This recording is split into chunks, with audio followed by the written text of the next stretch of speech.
¿Qué tal? Bienvenidos a los mejores de los nuestros, conversaciones, a este programa itinerante de Radio Televisión Castilla y León por las diferentes provincias de nuestra comunidad para escuchar a esos mejores de los nuestros en las diferentes categorías de los premios Castilla y León. Esta noche vamos a hablar de la protección del medio ambiente en una comunidad, la nuestra, que es, sin lugar a dudas, el pulmón de España.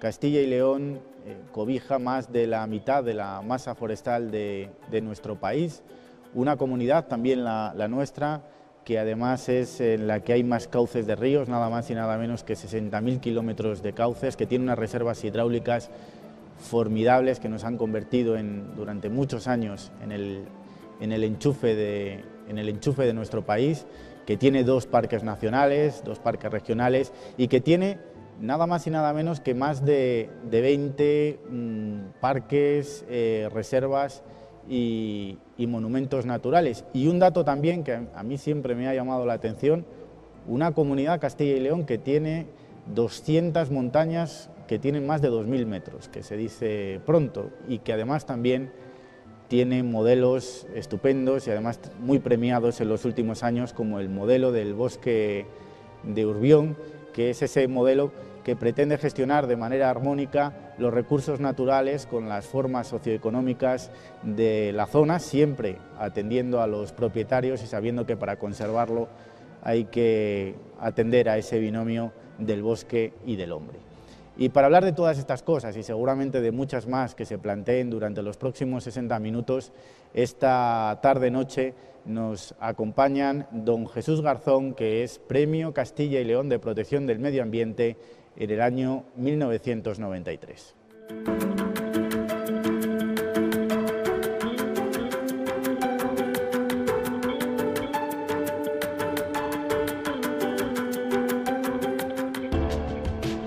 Hay personas que dejan una huella imborrable a su paso que nos anuncia el sendero. Es el caso de Jesús Garzón Heid. Vio la luz en 1946 en la bulliciosa Madrid, aunque sus raíces familiares nos conducen hasta Ciudad Rodrigo. Estamos ante un naturalista con mayúsculas, defensor del medio ambiente y de la biodiversidad. Formó tándem con el burgalés Félix Rodríguez de la Fuente, trabajando codo con codo en la mítica serie de televisión El hombre y la tierra. El medio rural está en deuda con este salmantino de adopción, considerado el padre del Parque Natural de Monfragüe. Optimista y luchador por naturaleza, sueña con cambiar las cosas desde dentro, y en 1984 es nombrado Director General de Medio Ambiente de la Junta de Extremadura. 3 años tarda en abandonar los despachos y actos oficiales para asumir un nuevo reto. Se entrega en cuerpo y alma a la promoción de la transhumancia.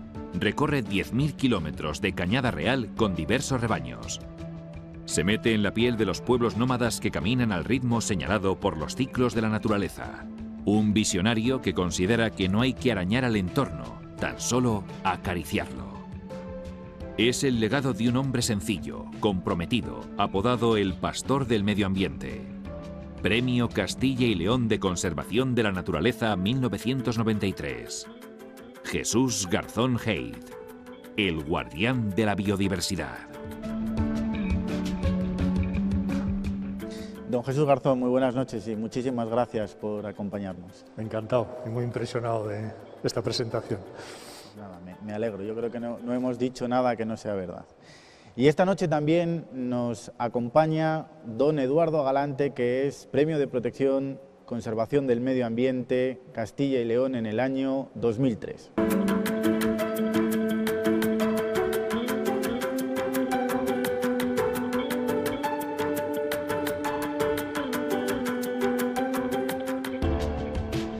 Para Eduardo Galante, todos sumamos en la defensa del desarrollo humano y en la protección del medio ambiente. Es el mensaje aglutinador de este pontevedrés del 53, licenciado en Ciencias Biológicas por la Universidad de Salamanca. Director del Centro Iberoamericano de la Biodiversidad, nos encontramos ante una eminencia en el ámbito de la conservación del medio natural. Quienes le conocen destacan su cercanía y su carácter afable. Hace uso de una voz cálida y pausada que no le impide defender con vehemencia sus convicciones. No rehúye el debate y en ocasiones sus posturas han levantado ampollas entre grupos ecologistas. Galante se presenta como un investigador polifacético entregado a la docencia en la Universidad de Alicante.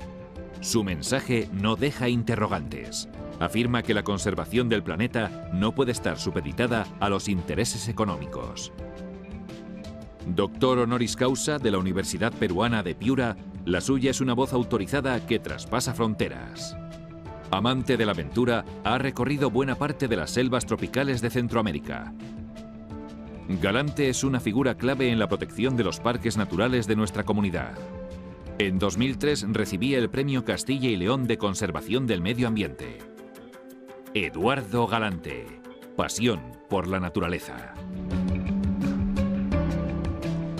Eduardo Galante, muy buenas noches y muchísimas gracias por acompañarnos. No, muchas gracias a vosotros y buenas noches.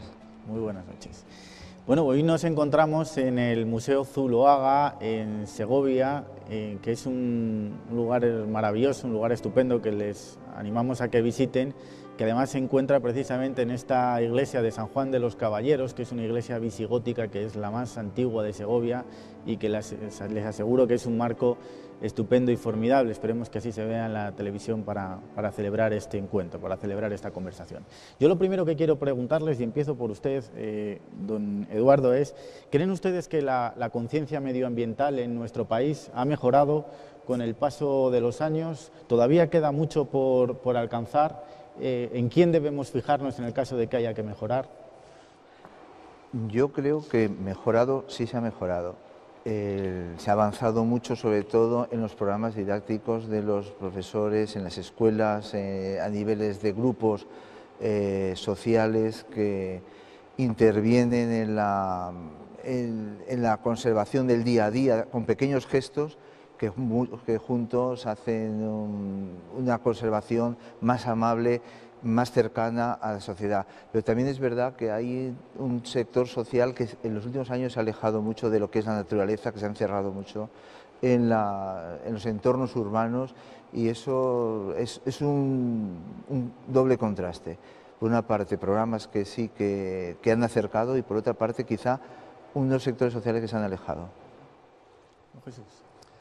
Bueno, en España, el mundo, Castilla y León, tuvo precisamente en Félix Rodríguez de la Fuente, mi gran amigo y tan prematuramente fallecido, pues el gran maestro. Él fue hizo elevarse el nivel cultural de los españoles y de la sociedad en general en el tema ambiental prácticamente de cero hasta el infinito. Fue un maestro de todos nosotros.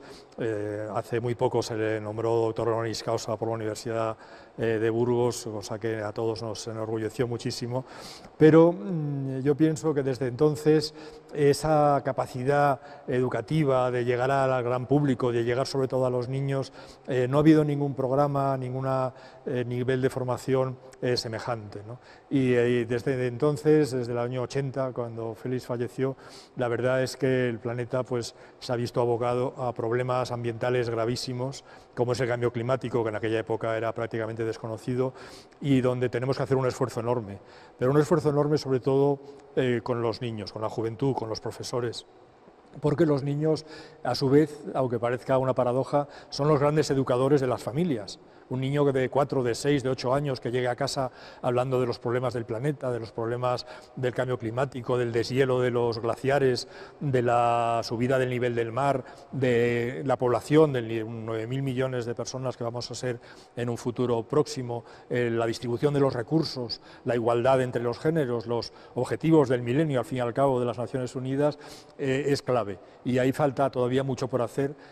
No hay realmente unos libros didácticos y amenos que hablen sobre estos temas, y además hay que buscar esa colaboración de los niños, de la gente joven, de los profesores, para que ellos mismos sean, como son además los herederos de la sociedad que les vamos a dejar, que sean ellos mismos también protagonistas en ese desarrollo de la educación ambiental.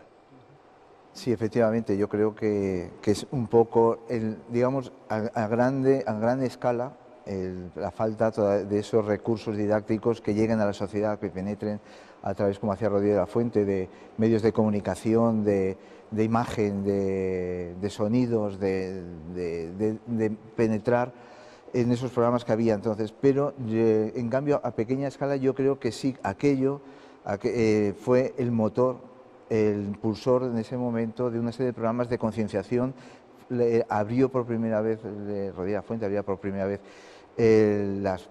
los hogares a una visión distinta de la naturaleza, a una necesidad de conservación, y la antorcha la han retomado, pero a pequeña escala. Por eso decía, de algunos educadores, que sí, no todos, hay que decir, pero sí, la sensibilidad sí que creo que cada vez es mayor, se hacen cosas cada vez más de pequeños gestos, como comentaba, pero que son importantes para ir conservando. Pero falta mucho todavía, y el problema está en que hay generaciones que quizá están muy alejados de esto. Es la transformación a que hemos asistido en los últimos años es drástica de la naturaleza. La agresión que tiene la naturaleza en este momento en algunas zonas en nuestro país es muy fuerte. Y a veces es simplemente por ignorancia de lo que se está haciendo, o sea, no se reflexiona sobre el mal que se hace y la necesidad que tenemos de la naturaleza. Ese creo que es como dice Jesús, es el paso que haría falta dar para que precisamente esos niños muchas familias dejaron de fumar porque los niños decían que no se fumara. Ese es el ejemplo de cómo los niños pueden entrar con un mensaje dentro de las familias. ¿Y hay algún modelo, yo no sé, en Europa o quizás en América, donde usted ha trabajado tanto, que quizás debamos tener como referente, que debamos importar en España desde la perspectiva de la educación, del sembrar desde pequeños, que pueda ser un referente para que ese desarrollo de la conciencia medioambiental sea mayor? En Costa Rica, por ejemplo, donde yo he trabajado mucho, el Instituto Nacional de Biodiversidad, el INBio, tenía un programa que a mí me gustaba mucho el nombre, se llama bioalfabetización. Y entonces iban por los colegios, por las pequeñas sociedades comunales o pequeños pueblos, hablándoles de naturaleza y la necesidad de conservar. Es increíble a veces ver en estos países, a veces en Latinoamérica, la sensibilidad que se tiene hacia la naturaleza, quizá porque no se ha perdido esa conexión que aquí hemos perdido a veces en determinadas áreas urbanas. Y es una sensibilidad que me he encontrado a veces mucho mayor que aquí. Otras veces también dependió el grado de cultura y sobre todo la tradición. Los países anglosajones tienen una tradición en Centro Europa de conservación de la naturaleza que a veces se echan falta también en nuestros entornos en ocasiones, pero también es verdad que aquí yo creo que me gusta ver también, ser optimista y ver cómo sí se ha ido avanzando, quizá menos de lo que a uno nos gustaría, pero... Bueno, España es un ejemplo para el mundo de sostenibilidad. Lo ha sido hasta hace muy poco. O sea, el gran sector primario español, el agricultor, el campesino, el artesano, el ganadero, esos han sabido convivir con el territorio y gestionarlo de una forma óptima hasta hace muy pocos años. Y por tanto debemos también mirar hacia este mundo nuestro interno, ¿no? Aquí mismo en Castilla y León pues tenemos ejemplos de escuelas taller, como una que hay cerca de Calatañazor, que es un ejemplo, ¿no?, de gestión de sostenibilidad, los pinares de nuestros bosques de Urbión, los ganaderos trashumantes, el agricultor del minifundio castellano y leonés. Todos son ejemplos a seguir, ¿no? Ahora, a nivel planetario, en Europa tenemos un ejemplo que a mí me entusiasma, que es la cultura Sami, la cultura de los pastores de renos de Finlandia, ¿no? Allí hay en una localidad que se llama Inari, hay un instituto donde los niños van desde los 3 años a conocer la cultura de sus mayores, a aprender además en inglés y en francés, es decir, en alemán, a veces en ruso también, de forma que también aprenden idiomas jugando y practicando, ¿no? Pero aprenden pues a manejar los rebaños, aprenden a desollar una res, a preparar la carne, a guisarla, a conservarla al vacío, también con técnicas modernas para exportación, a tallar, por ejemplo, las cornamentas de cara a hacer pues mangos de cuchillo o hacer juguetes, en fin, que tienen vídeos muy antiguos del siglo XIX, bueno, claro, películas de aquella época que ahora se han digitalizado, donde se ve toda la cultura. Aprenden incluso a cazar pájaros, ¿no? Porque allí en el invierno tan crudo del Círculo Polar Ártico, en el invierno, para aprender a sobrevivir, pues hay que poner lazos para las liebres árticas o para las perdices nivales, ¿no? Y algo que aquí parecería una verdadera agresión a la naturaleza. Sin embargo, ellos aprenden a convivir con la naturaleza. En Europa yo pondría este ejemplo, y en Hispanoamérica es un ejemplo muy claro Cuba. Cuba ahora mismo figura en todos los libros, incluso norteamericanos, con todo el odio feroz hacia el régimen político de La Habana. Sin embargo, los libros norteamericanos, estadounidenses concretamente, ya ponen a Cuba como un ejemplo de sostenibilidad. O sea, un país que dependía de la Unión Soviética, que a raíz de la desaparición de la Unión Soviética dejó de recibir petróleo barato y apoyo político, y cómo se readaptó a una sociedad de supervivencia, pero al mismo tiempo alegre, con el mayor número de médicos, el mayor número de profesores de Hispanoamérica, con unos índices de natalidad y de supervivencia de niños superior incluso a países desarrollados como Estados Unidos o Canadá, capaz de adaptarse a los huracanes, es capaz de evacuar en un momento determinado una gran parte de la isla y convivir todas las familias juntas, sobreviviendo durante semanas a la destrucción de los huracanes, muchos de ellos provocados por el cambio climático norteamericano de los Estados Unidos. Es un ejemplo realmente encomiable a seguir de cómo una sociedad ha sabido adaptarse a los mayores problemas, tanto naturales como políticos, ¿no? Bajando al terreno en nuestro país y desgraciadamente también en nuestra comunidad, todos los veranos tenemos grandes incendios, se arrasan una cantidad tremenda de hectáreas prácticamente de manera irremediable. ¿O sí que hay remedio para esto, don Jesús? Hay remedio porque la prueba es que los incendios es un hecho moderno. O sea, hasta los años 60 o 70 los incendios era algo recurrente. Por supuesto había incendios en verano, pero a toque de campana tañida pues los vecinos acudían, apagaban el fuego, y que hubiera fuegos de más de 50 o 100 hectáreas era algo realmente extraordinario, ¿no? Sin embargo, a raíz de sobre todo pues de las competencias autonómicas y la visión un poco forestal frente a otros aspectos productivos del territorio, pues ha dado lugar a un desapego cada vez mayor de la población respecto a sus bosques, ha dado lugar a que se profesionalizara la extinción de incendios, con lo que ello supone también de problemas pues de negocios dedicados a controlar los incendios, pistas forestales, camiones Cuba, helicópteros, aviones contra incendios, brigadas de incendios que no se dedican más que a apagar los incendios. Antes las brigadas antiincendios trabajaban en la gestión forestal, trabajaban en la limpieza del monte, en la silvicultura, en el cuidado. Pero a alguien se le ocurrió decir que no podían estar unos obreros cansados dedicados a apagar incendios, ¿no? Que tenía una cierta razón, pero para eso hay que hacer turnos, en fin, que hay un problema de fondo que hace que los incendios cada vez sean más graves, más peligrosos y más incontrolables. Por otra parte, está el tema de la prevención en invierno.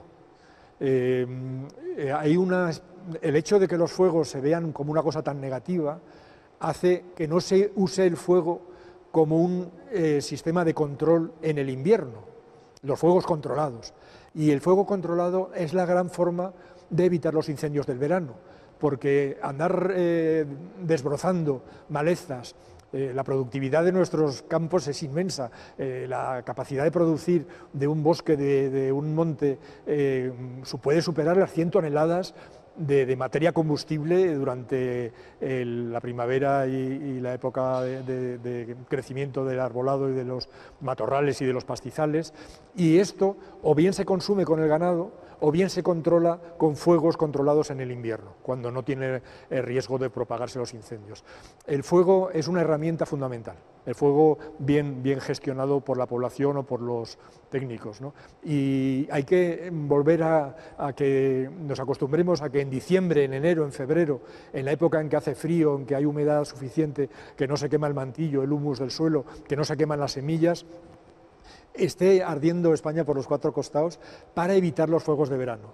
Y es que además muchas de las especies naturales españolas, los robles, las encinas, los alcornoques, muchos brezos, muchas escobas, etcétera, dependen de que haya fuegos en invierno para poderse regenerar y aprovechar además los minerales que provoca el incendio, las cenizas, para fertilizar el suelo. O sea que es muy importante, y para eso tenemos unas universidades magníficas en España y en Castilla y León, que deben de fomentar un debate de fuego sí, fuego no, cómo acabar con los fuegos de verano, pero fomentando los fuegos de invierno, ¿no? Yo creo que soy de esa línea de trabajo. Sí.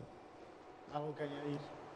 Bueno, es discutible también lo de los fuegos en invierno, porque efectivamente hay que abrir un debate sobre si haría falta provocar tantos fuegos en invierno, pero sí que es verdad que el problema del bosque y de los últimos años de los incendios es un cambio de usos, del territorio. La bombona de butano tuvo gran parte de la culpa de los incendios del bosque. Se dejó de extraer la madera del suelo, de quitar la madera seca, ya no era rentable, era más fácil obtener esa energía desde el gas, desde el butano, etc. Y eso es una de las cuestiones que ha hecho que los bosques ardieran, teniendo en cuenta que los bosques además están ligados a la cultura y a la historia de los pueblos en cualquier rincón de España, y por supuesto en Castilla y León lo vemos. Y entonces esos bosques, la gran equivocación ha sido cuando se ha querido decir no tocar la naturaleza, no tocar los bosques, porque hay que buscar una imagen ideal de naturaleza que no existe, que no existió nunca, y que el hombre siempre la manejó. El manejo histórico del hombre en relación con la naturaleza es lo que ha mantenido esa naturaleza que estamos ahora viendo, que le damos en nuestras zonas rurales, y que es muy importante: el pastoreo, el carboneo, la extracción de esa madera seca. Cuando se eliminan esas actividades tradicionales, empiezan los problemas en este momento, y entonces los incendios es un resultado de esto. Totalmente de acuerdo. Se puede decir más prolijamente, pero nunca con tanta exactitud como lo ha dicho Eduardo. El hombre, y aquí tenemos a Atapuerca con homínidos de hace 1 millón de años que ya manejaban el fuego, aunque fuera incipientemente, los paisajes que hoy día conocemos y que queremos y que consideramos tan nuestros y tan importantes, y que tienen esa biodiversidad única a nivel mundial como tienen los paisajes españoles, requieren que el hombre los maneje de una forma lo más intensa posible. Tradicionalmente tenemos una experiencia de miles y miles de años en el manejo del territorio, y ese manejo es fundamental, y la población rural es la que conoce ese manejo, y hay que fomentarla y ayudarla a sobrevivir. Efectivamente, es que además los paisajes que tenemos, y en Castilla y León es uno de los exponentes claros, son paisajes culturales, no son paisajes naturales, porque natural no hay nada. Desde que el Neolítico ahora, desde hace 7000 años que nos llega la revolución del Neolítico a la península ibérica, se ha estado transformando el bosque. ¿Y con qué coincidió? Coincidió con la retirada de los hielos. Por lo tanto, aquí no había grandes cantidades. Lo de la idea de la ardilla saltando de árbol en árbol del Pirineo hasta Gibraltar es bonito, pero simplemente es eso, es bonito, no es real. Usted ha dicho que seguimos mirando a la naturaleza con los ojos del siglo XIX. ¿A qué se refería con esta frase? Sí, cuando yo alguna vez he dicho una frase como esa y otras semejantes, me refiero que seguimos anclados en el pasado en la idea de conservación de la naturaleza. Yellowstone es un ejemplo del primer parque nacional creado con una idea del siglo XIX de incluso que los mismos americanos la han ido variando. Pero hemos heredado un poco esa idea de unas áreas naturales a veces que queremos, imaginamos cómo son, cómo eran, y no queremos que se toque la naturaleza, e incluso ahí ha habido un choque social, cuando desde determinadas administraciones se ha querido conservar la naturaleza y se ha excluido toda actividad humana. Como si la actividad humana, como si el hombre no tuviera que estar integrado en la naturaleza, como si el hombre fuera un extraterrestre que viviera. No, cuando conservamos, cuando nosotros vamos en la naturaleza, la observamos y vemos una zona que es interesante, y para decir que es interesante no debemos decir simplemente que es porque a mí me gusta, que es un motivo estético, por supuesto, pero debemos tener bases científicas también para saber por qué vamos a proteger eso. Y para proteger tenemos que tener datos científicos de que nos digan que eso merece la pena proteger. Porque, y en la época sobre todo que estamos ahora, el dinero es finito. No podemos estar pretendiendo y estar invirtiendo continuamente, a lo mejor en cosas que no estemos sustentando en la realidad social de ese momento y realidad económica. Entonces, cuando he dicho eso, me refiero que tenemos que tener bases científicas, tenemos que analizar la historia de aquel entorno, por qué eso está así, la cultura de aquellas gentes que lo mantuvieron, y cuando lo observamos es porque alguien lo manejó a lo largo de siglos, y entonces protegerlo teniendo en cuenta todas esas caras de un mismo prisma que son distintas formas de ver la naturaleza. Totalmente de acuerdo. Incluso los paisajes que puedan parecernos más áridos, como pueda ser la tierra de campos, ¿no?, que se decía, porque llaman tierra de campos a lo que solo son campos de tierra, me parece que era Unamuno que decía esta frase, pues ahora mismo son reservorios biológicos de una importancia mundial. Por ejemplo, una de las aves voladoras mayores del mundo, la butarda, ¿no?, que estaba extendida hasta mediados del siglo XX desde Corea hasta Portugal, incluso algún pequeño grupo en Marruecos, ¿no? La población mundial son unas 40.000 aves, desde Corea hasta Portugal, pero en Castilla y León hay casi 30.000. O sea que si vemos el mapa de Eurasia, donde España apenas se ve ahí en una esquinita del mapa, y Castilla y León, por supuesto, ni se distingue, ¿no? Resulta que ese punto, ese grano de arroz que sería Castilla y León, tiene el 75, el 80% de la población de toda Eurasia. Y esto es un pequeño ejemplo, por ser una ave muy llamativa, la butarda, ¿no? Pero está el sisón, la ganga, la ortega, los aguiluchos cenizos, muchos de los buitres. O sea, que en España tenemos 100.000 buitres, en algunos casos problemáticos también para la ganadería, ¿no? En ningún país de Europa tiene no ya diga esa densidad, sino ni muchísimo menos, ni un porcentaje mínimo, ¿no? Y de hecho, Castilla y León y España está exportando buitres ahora mismo a Francia, a los Alpes suizos, a Italia, a los Balcanes, etcétera, ¿no? O sea que efectivamente el hombre es, incluso cuando ha alterado los ecosistemas hasta tal punto de ser llanuras cerealistas con una sola especie de cereal, el trigo, la cebada, la avena, ¿no? Pero esos pequeños retazos que quedan junto a los arroyos, esas cumbres de esos oteros que conservan todavía una vegetación natural donde hay insectos de los que se alimentan, por ejemplo, los pollos de las abutardas. La abutarda no podría vivir en una llanura cerealista donde no hubiera insectos, porque los pollos durante su primera fase, las primeras semanas de vida, necesitan hormigueros, necesitan saltamontes, necesitan insectos que hay en las cañadas, en las vías pecuarias, en los retazos de barbechos, etcétera, ¿no? O sea que es fundamental la actuación del hombre sobre el territorio si no queremos que todo sea un colapso terrible de los ecosistemas, ¿no? Un ejemplo magnífico son las dehesas. Las dehesas es una de las ecosistemas de más diversidad a nivel mundial, si tenemos en cuenta la superficie que ocupan, y es un sistema que si el hombre no interviene y no lo maneja, una dehesa deja de ser una dehesa. Se convierte en un medio totalmente transformado y cerrado. Y sin embargo, nosotros en los estudios que estamos haciendo, por ejemplo en las dehesas en Sur de Salamanca, es impresionante la diversidad que hay y que encierran, desconocida todavía, incluso en muchas partes. Creo que hay tres patas del mismo banco de la conservación o de una misma silla, que son la historia, la cultura y la biodiversidad. ¿Y qué destacarían de la biodiversidad de Castilla y León? De ese conglomerado que cabe en los 91.000, 92.000 kilómetros de nuestra comunidad, ¿qué punto concreto destacarían ustedes? Es que Castilla y León son 4 mundos.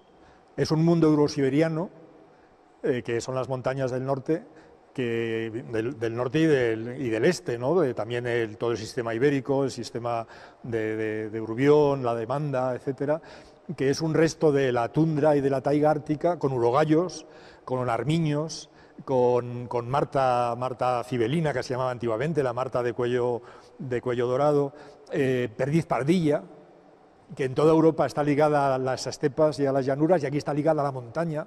O sea, que es algo, el lirón gris, especies únicas, ¿no? Especies incluso exclusivamente ibéricas, como es el desmán ibérico, el desmán, una especie de rata almizclera insectívora que vive en los arroyos de Castilla y León, donde tienen la máxima densidad a nivel mundial y es exclusiva un endemismo ibérico, ¿no? O sea, que por una parte tenemos ese ecosistema eurosiberiano, el gran ecosistema mediterráneo, que son las dehesas de encina, los alcornoques, la vegetación mediterránea, que aunque se llame mediterránea, está extendida en muy pocos sitios del mundo. En el propio Mediterráneo hay muy poca vegetación mediterránea, porque, por ejemplo, en África, la cuenca mediterránea, el desierto llega casi hasta el propio Mediterráneo. En Italia o en los Balcanes, los Alpes y la vegetación alpina, los hayedos, etcétera, llegan hasta el propio Mediterráneo. O sea, hay muy pocos sitios que realmente tengan vegetación mediterránea, exclusivamente que no sea la península ibérica, que sea España, que sea Castilla y León, ¿no? Como la gran región de Castilla y León. Pero luego tenemos los endemismos, es decir, que la península ibérica durante 300 millones de años ha estado a la deriva en la deriva de los continentes, entre África, América y Europa, ¿no? Con lo cual también hay un montón de especies únicas.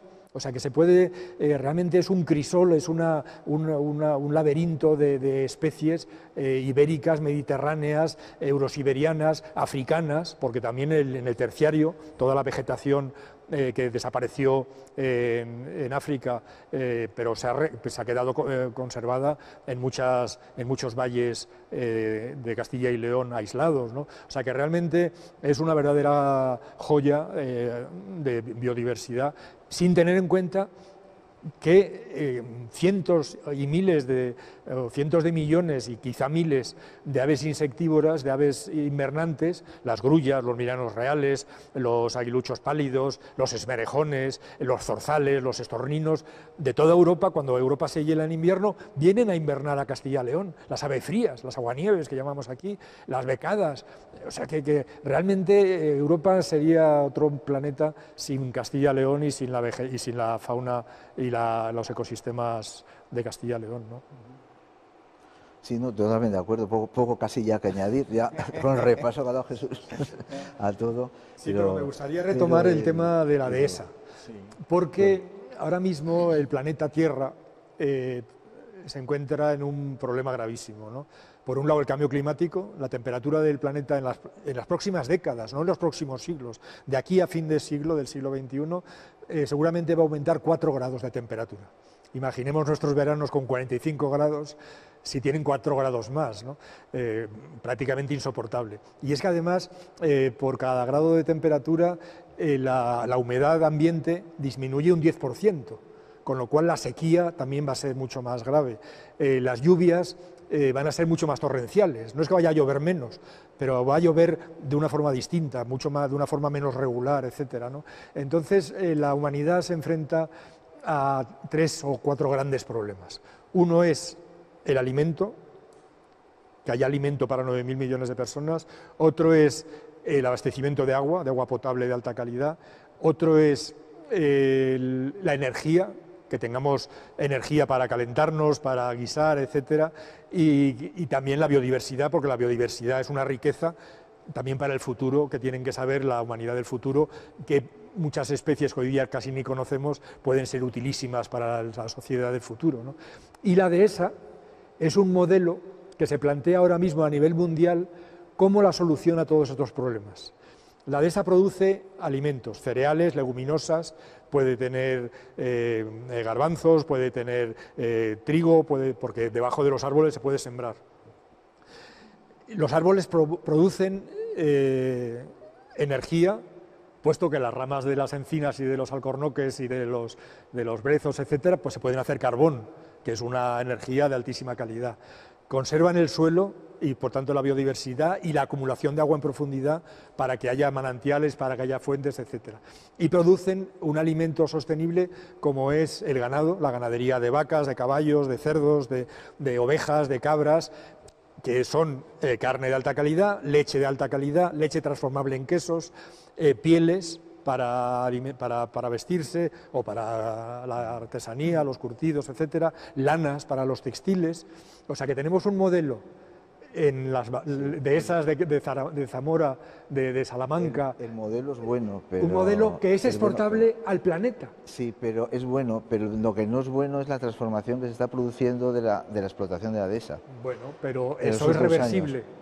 Porque se están cambiando desde las razas autóctonas de ganado a el sistema de producción de dehesa. El envejecimiento de la dehesa en este momento es por una mala praxis que se está llevando a cabo en cuanto a los árboles.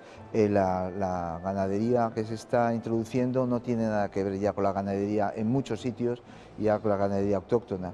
Y esas razas no están adaptadas al sistema de dehesa. O sea, el sistema de dehesa tal como la tenemos nosotros en Mediterránea, la dehesa de Salamanca, por ejemplo, en Extremadura pasó lo mismo, Andalucía. Ese cambio de la sobreexplotación que se está produciendo está llevando a un problema grave de pérdida de diversidad en las dehesas. ¿Usted cree que el cambio climático es imparable? Un poco a la vista de algunos... Sí, el cambio climático es imparable, es algo que empezó y no lo podemos parar. O sea, el que diga que el cambio climático lo vamos a frenar, no se puede frenar. El cambio climático no cambiará. Lo que podemos es mitigar.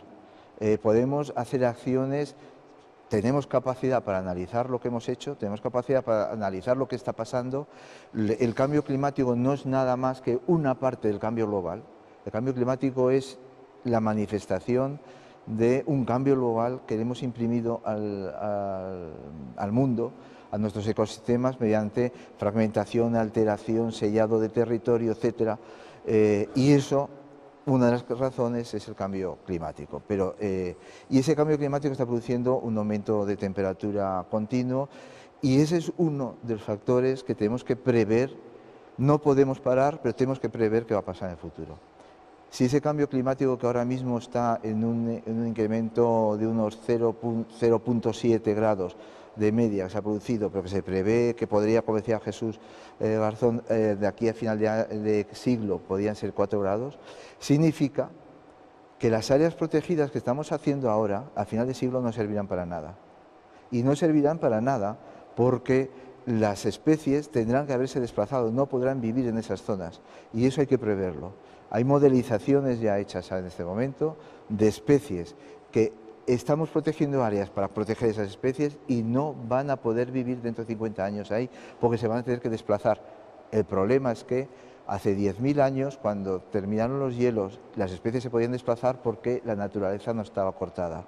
Ahora está fragmentada, aislada y las especies, muchas de ellas no podrán desplazarse y estarán abocadas a la extinción. Es un problema que es real, que sabemos que está ahí y que tenemos que buscar la mitigación de nuestras acciones y prever que lo podemos hacer.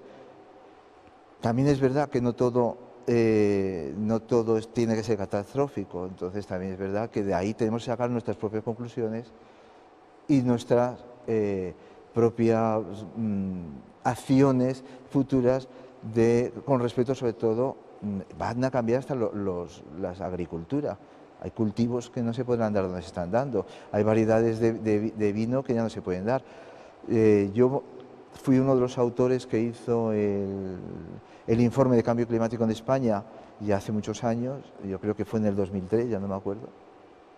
Y cuando estaba haciendo el informe aquel de cambio climático, recuerdo que reuní mucha información, muchos colegas me ayudaron, me mandaban informaciones y había una cosa que me llamó la atención, era el vector transmisor de la peste equina y de la lengua azul.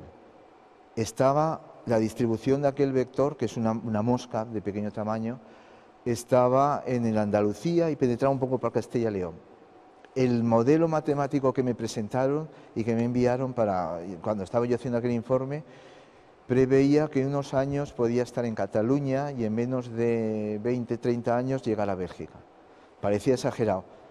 Salió el informe y a los 2 años estaba cogiendo en Cataluña el vector que no se conocía hasta entonces. El cambio climático está propiciando cambios de distribución de especies, desaparición de muchos sitios. Hay especies que viven en cumbres de montaña que suben hasta la cumbre. Cuando llegan a la cumbre ya no pueden subir más, desaparecerán. Porque es una cosa curiosa que a veces las personas no piensan. En la península ibérica, y Castilla y León lo tiene, nuestras montañas son transversales, no son de norte a sur. Por lo tanto, no hay un corredor de montañas que distribuyen las especies hacia arriba. Los que están en el sistema central podrán estar desde la Sierra de Gata hasta Guadarrama, pero no van a llegar a la Cantábrica, por ahí. Entonces, es un problema de aislamiento y eso tenemos que conocerlo. Sí, yo cuando fui consciente de este problema hace unos 30 años, precisamente empecé el proyecto de recuperar la transhumancia para unir esas cordilleras transversales este-oeste, paralelas, Pirineos, Cordillera Cantábrica, Sistema Ibérico, Sistema Central, Montes de Toledo, Sierra Morena, para unirlos con la transhumancia. O sea que precisamente España tenía en este sentido, tiene una ventaja inmensa respecto a otros países, y es que desde el siglo XIII tenemos una red de vías pecuarias que cubren el 1% del territorio nacional, es decir, que es una superficie ya muy considerable para estos fines, de norte a sur, básicamente. Hay algunas de este a oeste, como es la Cañada Soriana Occidental o la Burgalesa, pero la mayoría son norte-sur, uniendo todos los valles del Guadalquivir, del Guadiana, del Tajo, del Duero, hasta el Miño, hasta el Sil, por ejemplo, aunque incluso los de Castilla y León a veces no lo recordemos, pero toda nuestra zona de Ponferrada, del Bierzo, es el Alto Sil, es el río Sil, ¿no? Y estas vías pecuarias, estos corredores ecológicos, corredores verdes, estos que fomentan la conectividad, la conexión entre toda la península ibérica norte-sur, para que sean realmente útiles, tienen que ser utilizados con el ganado. ¿Por qué? Porque una especie salvaje, pongamos una lagartija, un insecto, un escarabajo, o una flor, no digamos ya una planta, una orquídea, etcétera, tarda mucho en desplazarse. Pero el ganado se desplaza muy rápidamente, andando por las cañadas, se desplaza 20 kilómetros por día. 20 kilómetros día al lado de nuestra alta velocidad, nuestros trenes y nuestras autopistas parece muy poco, pero 20 kilómetros día son 200 kilómetros en 10 días. Son en un mes 600 kilómetros.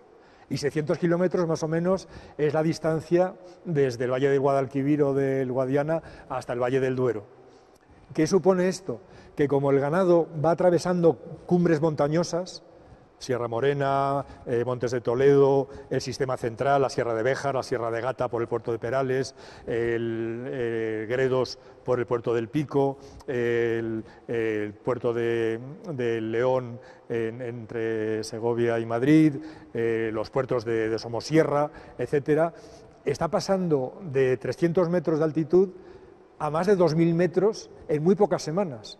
Y si ya sigue hasta Urbión, hasta La Rioja, hasta Demanda, o hasta la Cordillera Cantábrica, hasta Picos de Europa, hasta Sanabria, hasta Somiedo, a Leitariegos, etcétera, estamos subiendo a 2.500 o 3.000 metros de altitud. El ganado. Pero resulta que cada 1.000 ovejas diariamente transportan de 3 a 5 millones de semillas. Semillas predigeridas que han comido, que han ido pastando por el camino, y que al ser excretadas tienen una capacidad de germinación mucho más alta aún que si no hubieran sido comidas por el ganado, ¿no? O sea que tenemos máquinas de conservar la fertilidad y la biodiversidad, porque además de las semillas también transportan abono, cada rebaño de 1.000 ovejas, por poner un tipo además muy generalizado en Castilla y León, producen de 3 a 5 toneladas diarias de estiércol, en contra de la gravedad, podemos subir desde el nivel del mar hasta las montañas de 3.000 metros, semillas, fertilidad, biodiversidad, generando empleo y generando productos de alta calidad como son nuestros lechazos o nuestros terneros o nuestros chivos o nuestros cabritos o nuestros potros, ¿no? Con lo cual estamos hablando del futuro, de un futuro que tenemos que comprender, porque es que además cada 1000 ovejas están generando 2 puestos de trabajo. Si hemos perdido en Castilla y León 3 millones de ovejas en los últimos 10 años, estamos hablando de 3.000 puestos de trabajo.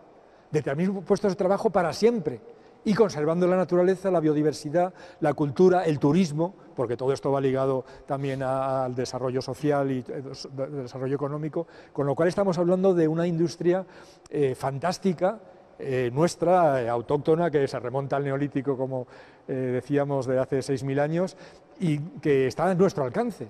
Pongámonos manos a la obra, ¿no? Hablábamos de turismo ahora en una comunidad como Castilla y León, que es líder en turismo de interior. Hablamos mucho de nuestra riqueza patrimonial, pero también, ya lo hemos comentado en este programa, la riqueza de los espacios verdes, de los espacios naturales. ¿Cómo se puede hacer sostenible? ¿Cómo se puede hacer compatible esa dualidad entre el turismo y la protección del medio ambiente? Por ejemplo, usted que ha trabajado tanto todo el tema de las ignitas, de esos espacios que al final atraen a mucha gente por una cuestión de curiosidad, ¿no? Ya, sí, yo creo que, vamos, es acercar la naturaleza al turista, y hay una demanda cada vez mayor de eso, y no lo veo en absoluto que no pueda ser incompatible, no veo el por qué había de serlo. Simplemente es el que busca naturaleza, es un turista respetuoso, es un turista curioso, un turista que quiere conocer lo que hay allí, y Castilla y León tiene unos valores impresionantes, porque si estuviera en manos probablemente de otras ideas de empresarios, que los hay, y hay iniciativas empresariales de ese tipo en Castilla y León, pero a mí a veces me asombra cómo no han salido más iniciativas de este tipo, porque hay grupos de naturalistas, de turistas, grupos, familias enteras que están dispuestas a pagar por venir a ver naturaleza en este momento. El tema, unir a veces, no. El problema es que hemos tratado el patrimonio en general como compartimentos estancos. El que viene a ver románico, viene a ver románico. El que viene a ver naturaleza, viene a ver naturaleza. El que viene a ver aves, viene a ver aves. Y el que viene a ver plantas, como si no fuera toda una integración. ¿Por qué no vender el patrimonio de Castilla y León? Como, mire usted lo que unos hombres hicieron, que es el románico, las rutas magníficas que tiene, pero mire también lo que hicieron el paisaje que tiene, y mire la naturaleza que sigue manteniendo. O sea, es vender todo eso en un paquete que se puede hacer perfectamente, y desde luego el potencial del turismo de naturaleza creo que es una necesidad absoluta, porque son ingresos, puestos de trabajo, es dar a conocer algo del propio, es saltar las fronteras a nivel no solo nacional sino internacional, y eso lo han hecho, parece mentira, otros países como por ejemplo países en Latinoamérica. Cuando yo voy, te venden la naturaleza, y la gente viaja a Costa Rica para pasearse por unos puentes a 40 metros de altura por encima de las copas de los árboles, y está contenta si ese día ha visto un par de aves y un mono. Aquí en Castilla y León lo tenemos, y pagaría mucha gente por ver lo que hay, y yo sé que ahora mismo ya están haciéndolo. Creo que es perfectamente compatible esos programas, y serían además deseables, porque eso es difundir la naturaleza, es formar a la gente, y eso se lo llevan a casa, y además no solo hay que enseñarlo, sino hay que explicarlo, hay que transmitir el valor y hacerlo que cuando se vayan lo hayan hecho suyo. Hay una cuestión que me gustaría preguntarle a usted, don Jesús, que ha desarrollado, que ha ejercido una responsabilidad política, y es, hace ya años, ahora con perspectiva y desde la distancia, ¿cree usted que en estos momentos el medio ambiente está excesivamente politizado? Es cierto que vivimos en un contexto, y no lo digo en sentido despectivo, quizás sí con cierta carga peyorativa, que el medio ambiente está excesivamente politizado, y que, por ejemplo, los movimientos ecologistas, que yo creo que han hecho mucho bien, también en parte han pervertido esa sensación general de la protección del medio ambiente? Pues yo creo que es que el medio ambiente todavía no se considera, o sea, no es que esté politizado, es que casi no existe, o sea, es algo tan fragmentado y tan perdido, pongamos el caso de nuestro ministerio actual. O sea, es que el Ministerio de Medio Ambiente no existe porque está en un macro ministerio de Agricultura, de Pesca, de Alimentación, donde el medio ambiente, que debiera ser transversal, o sea, es que el medio ambiente debe impregnar todo, o sea, el Ministerio de Fomento, pues no hay otro ministerio que afecte más al medio ambiente muchas veces que una carretera mal trazada, una autovía, un tren de alta velocidad que no ha respetado una serie de valores que hay en ese paisaje, ¿no? Puede ser, por ejemplo, el caso del AVE Madrid-Sevilla, que rompió totalmente los territorios del lince ibérico en Sierra Morena, etcétera, ¿no? O sea que yo creo que no. Los grupos ecologistas, y yo soy ecologista también, desde luego no reniego a ello, aunque soy cazador y pescador y ganadero y todo lo que se quiera decir de mí, pero han cumplido una función importantísima, aunque solo sea de denuncia. Muchas veces no han podido pasar de llamar la atención con sus denuncias de problemas graves y, de hecho, la crisis actual, la crisis económica actual, el problema de las urbanizaciones costeras, la crisis de nuestros bancos, de nuestra sociedad en general, el paro obrero que tenemos ahora mismo terrible en España, es un resultado de una política que no ha tenido en cuenta el medio ambiente. O sea, se sabía desde hace 10, 20, 30 años y se denunciaba por los grupos ecologistas, y no solo grupos ecologistas, economistas muy importantes, ¿no?, como Naredo, o filósofos que todos tenemos en mente, que estábamos en una sociedad insostenible. Cuando se ha hundido esa sociedad, no se ofrecen alternativas, y las alternativas precisamente están en el medio ambiente. Ahora bien, yo en ese sentido sí soy totalmente contrario a que surjan partidos políticos que hagan bandera del ecologismo. Todos los partidos políticos, desde la derecha a la izquierda, tienen que asumir la ecología y el medio ambiente como una base fundamental de sus programas, porque es nuestra supervivencia lo que está en juego. Estamos viendo que todos los problemas que hay ahora actualmente, la mayor parte de ellos, están relacionados con un sistema socioeconómico equivocado, ¿no? Entonces tenemos que volver atrás. Los problemas de la dehesa, por volver a la dehesa que comentas, de que se están actuando negativamente, eso es reversible. Es fácilmente reversible con un poco de sentido común y con la ayuda de la universidad, ¿no?, de los científicos, de los estudiosos. Pero también los estudiosos y los científicos están al margen de la política, y eso no puede ser, porque precisamente ellos son los científicos y los universitarios los que deben de marcar las líneas maestras de un desarrollo sostenible. Si resulta que los políticos niegan, por ejemplo, el cambio climático, cuando va a ser uno de los grandes problemas que tengamos en los próximos años, y que tengamos que dejar además a las generaciones futuras preparadas para adaptarse y mitigar ese cambio climático, pues lógicamente estamos suicidándonos. Entonces es muy importante que el medio ambiente impregne la política a todos los niveles, que todos los ministerios, pues pensamos en el Ministerio de Industria, el Ministerio, como digo, de Fomento, el Ministerio de Cultura, el propio Ministerio de Defensa, tiene que tener, además tiene unos campos de tiro, tiene unos aquí en Castilla y León, por ejemplo, el campo del Teleno, pues que puede ser un ejemplo también de sostenibilidad y de aprovechamiento.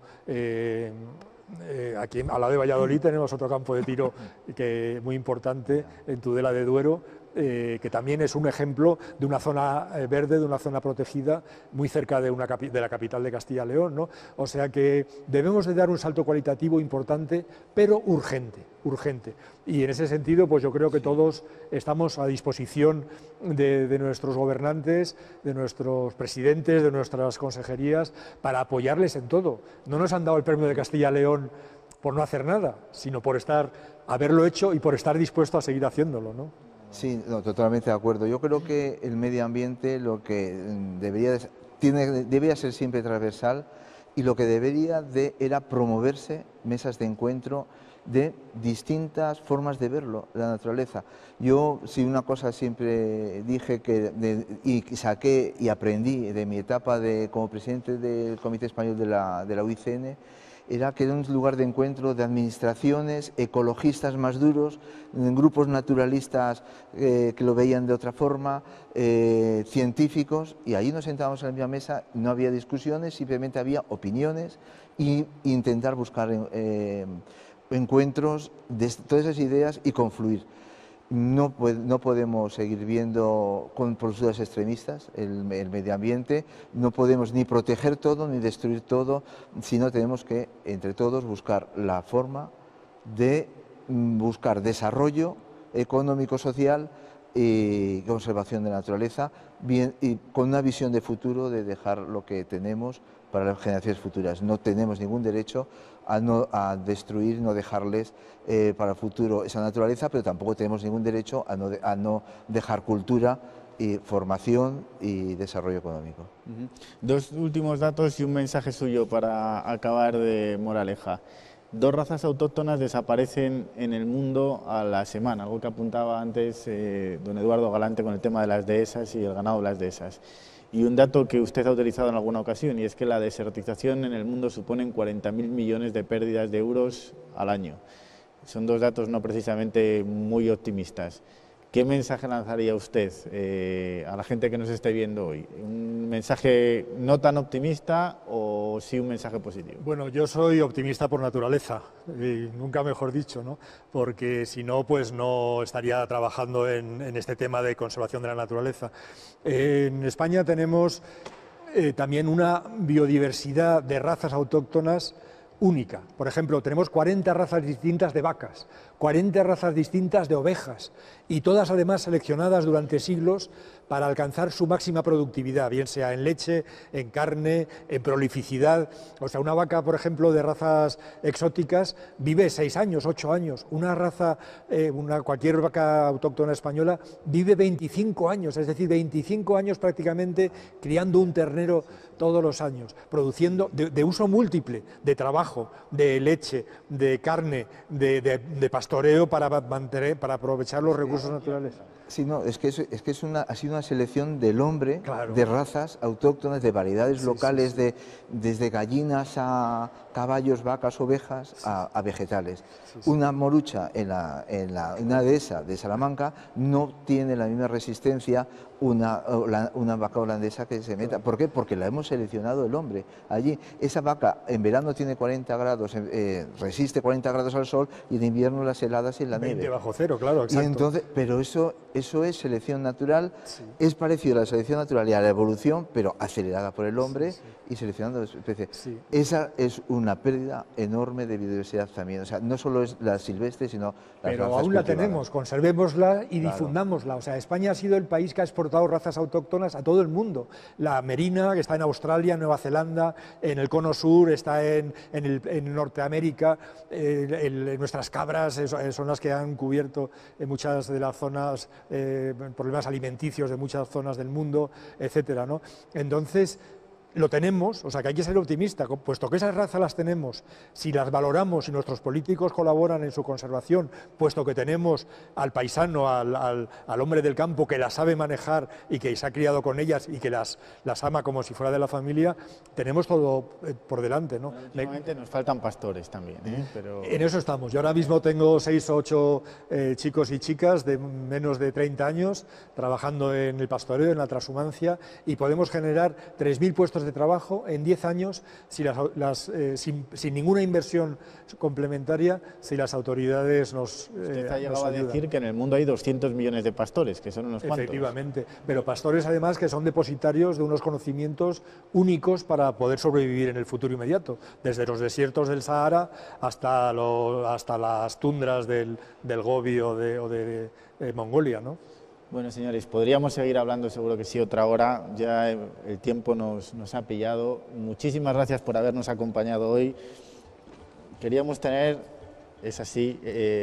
Este pequeño detalle con ustedes es un cuadro de un pintor palentino, Don Félix de la Vega. Yo creo que es un retrato estupendo y formidable, y una buena manera, yo creo que, de acabar esta conversación. Ha sido un privilegio, muchísimas gracias por habernos acompañado. Muchas gracias a la Don Junta Eduardo, por invitarnos. don Jesús. Y nada, nosotros nos vamos simplemente citándoles la semana que viene a la siguiente conversación, en este caso con los premiados en las artes, nada más y nada menos que con don Venancio Blanco, yo creo que uno de los grandes escultores del siglo XX, salmantino también, y con don Antonio Jiménez Rico, burgalés, uno de los grandes directores de cine de nuestro país en los últimos 30 o 40 años. Será desde Burgos, desde el Museo de la Evolución Humana. Nosotros les esperamos.